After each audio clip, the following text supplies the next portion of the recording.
পশ্চিমবঙ্গে NRC notice. BJP শাসিত অসম থেকে এনআরসি নোটিশ কোচবিহারে। আতঙ্কে দিনহাটার বাসিন্দা উত্তম কুমার ব্রজবাসী।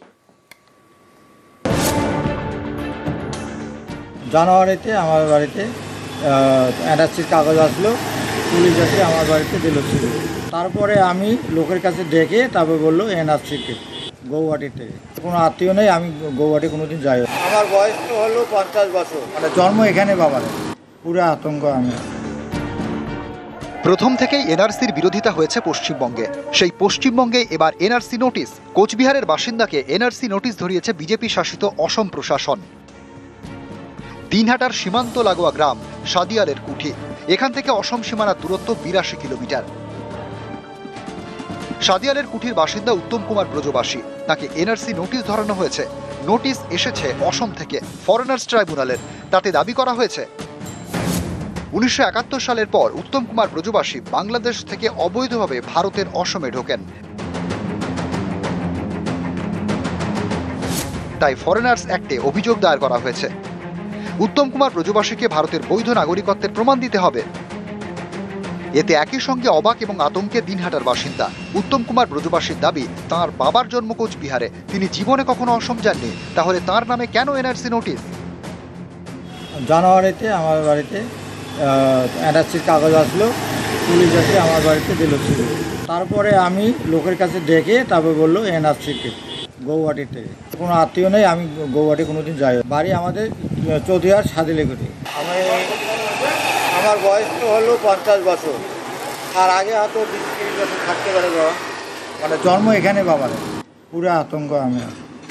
প্রশাসন তো বললো যে তুমি জমির যা কাগজ পুরানা আছে সব দেখান। আসামে তো আমি একটু উকিল ধরে পাঠাচ্ছি কাগজপত্র। যে পশ্চিমবঙ্গে প্রথম থেকেই এনআরসির বিরোধিতা হয়েছে, সেই পশ্চিমবঙ্গে এনআরসি নোটিশ, এরকম নোটিশ এই প্রথম।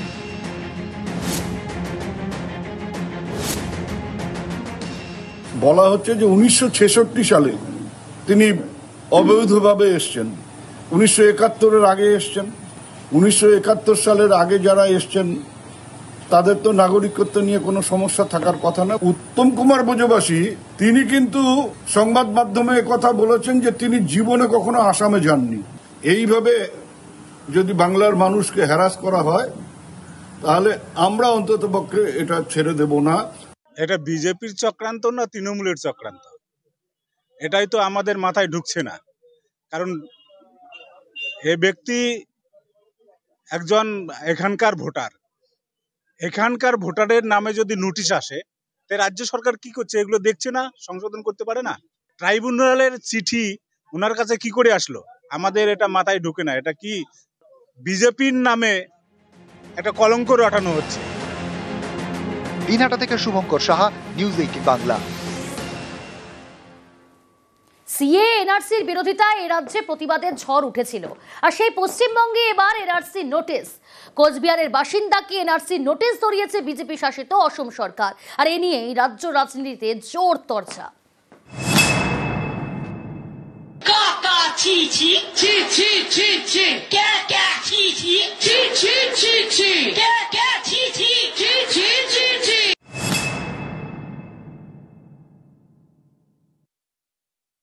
সব জাতি একসাথে আসুন, মিলিত হয়ে বলি নো ক্যাব, নো কাকা, নো কাকা, নো এনআরসি, নো কাকা, no NRC. National register of citizens, জাতীয় নাগরিকপঞ্জি, ভারতে একমাত্র অসমেই চালু এনআরসি। বিরোধীরা বারবার দাবি করেছে এনআরসি সিএ করে বিভাজনের রাজনীতি করতে চায় বিজেপি। এই এনআরসির সবচেয়ে বেশি বিরোধিতা হয়েছে পশ্চিমবঙ্গে।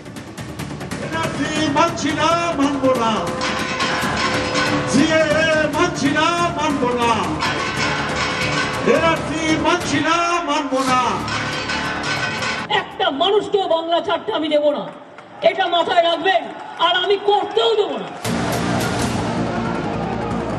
যে রাজ্যে সবচেয়ে বেশি এনআরসির বিরোধিতা, সেই পশ্চিমবঙ্গেই এবার এনআরসি নোটিশ।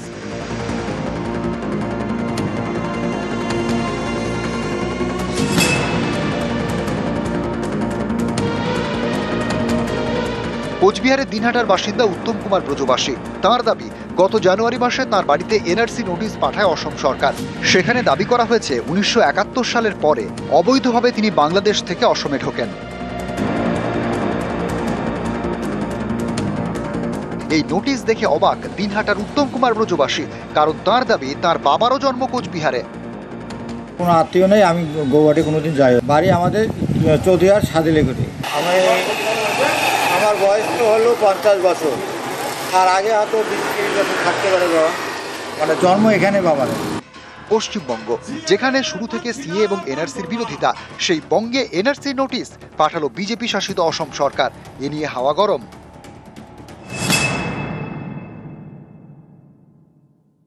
সিএএ এনআরসির মাধ্যমে তারা বাংলার মানুষকে কেন বিব্রত করছে? বাংলা কি সেটা মেনে নেবে? একটা বড় কাজ করতে গেলে দু একটা বিচ্যুতি থাকে, যদি এরকম ভুল করে থাকে ভুল সংশোধন করে নেওয়া হয়। নিউজ 18 বাংলা। বাংলা বললেই বাংলাদেশি তকমা, বাড়ি ফিরলেন দিনহাটার 7 বাসিন্দা। বাংলাদেশি সন্দেহে দিল্লিতে আটক করা হয়েছিল তাদের। অবশেষে 11 দিন পর ফিরলেন দিনহাটার 7 বাসিন্দা। এনারা প্রত্যেকেই সাবেক ছিটমহলের বাসিন্দা। প্রশাসনের হস্তক্ষেপে শেষমেশ ঘরে ফেরা। 11 দিন পর ঘরে ফিরলেন দিনহাটার 7 বাসিন্দা। দ্বিতীয়ত হচ্ছে আমাদেরকে যে ওখান থেকে নিয়ে গেছে, এটা যে কি কারণে নিয়ে গেছে আমি তৎকালীন প্রশ্ন করতে পারিনি যে স্যার আমাদেরকে কেন নিয়ে যাওয়া হচ্ছে। আমাদেরকে না বুঝাইছে না আর কিছু, এতটুকুই বলছে যে ঠিক আছে আপনারা চলেন, ভেরিফাই করে ছেড়ে দেওয়া হবে। আর যে 7 দিন আমরা ওখানে ছিলাম খুবই আতঙ্ক ছিলাম। বিষয় তো এরা ভালো করছিল আমাদের জন্য, আমাদের মঙ্গল করছিল। এদেরকে আমরা স্বাগতম জানাই, ধন্যবাদ জানাই। পুলিশ হেনস্থা করে তাহলে তো ভয় হবেই, কিন্তু আমরা ওই ভয় নিয়ে বাড়াবো না। আমার ফ্যামিলি চালাতে হবে, আমরা ভারতের নাগরিক। পশ্চিমবঙ্গের বাইরে গিয়ে কি বাংলায় কথাই বলা যাবে না? বাংলায় কথা বললেই কি বাংলাদেশি বলে দাগিয়ে দেওয়া হবে? অভিযোগ এমনটাই করা হয় মুর্শিদাবাদের 3 পরিযায়ী শ্রমিকের সঙ্গে। বাংলাদেশের সন্দেহে তাদের আটকে রাখা হয় ওড়িশায়, আর 2 সপ্তাহ পরে শেষমেশ শনিবার তারা বাড়ি ফেরেন।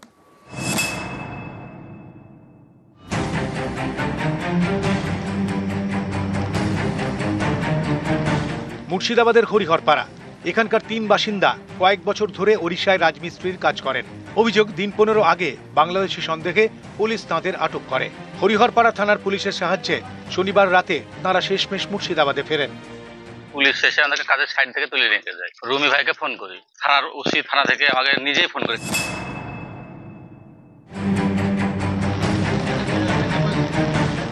পুলিশ জানিয়েছে মুর্শিদাবাদের অনেক শ্রমিককে বাংলাদেশি সন্দেহে ওড়িশায় আটকে রাখা হয়। সেই তালিকায় ছিলেন হরিহরপাড়ার সাইনুর ইসলাম, রাকিবুল ইসলাম এবং হাসিবুল শেখ। সাইনুর, রাকিবুল, হাসিবুল এই 3 জনই শনিবার মুর্শিদাবাদে নিজেদের বাড়িতে ফেরেন। ইনাদের আধার কার্ড নিয়ে আইসি সাহেবের সঙ্গে কথা বলে, এসপি সাহেবের সঙ্গে কথা বলেন, তাদেরকে উদ্ধারের জন্য কাগজপত্র নিয়ে উদ্ধারের যাবতীয় যা ব্যবস্থা আমরা করেছি।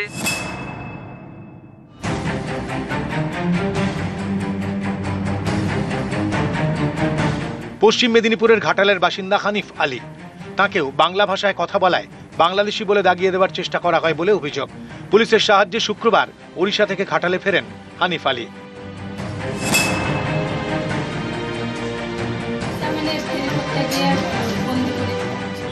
একই অভিযোগ উঠেছে বীরভূমের নলখাটিতে।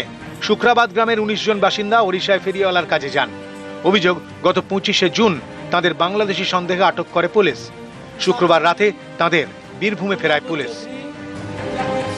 নিউজ 18 বাংলা।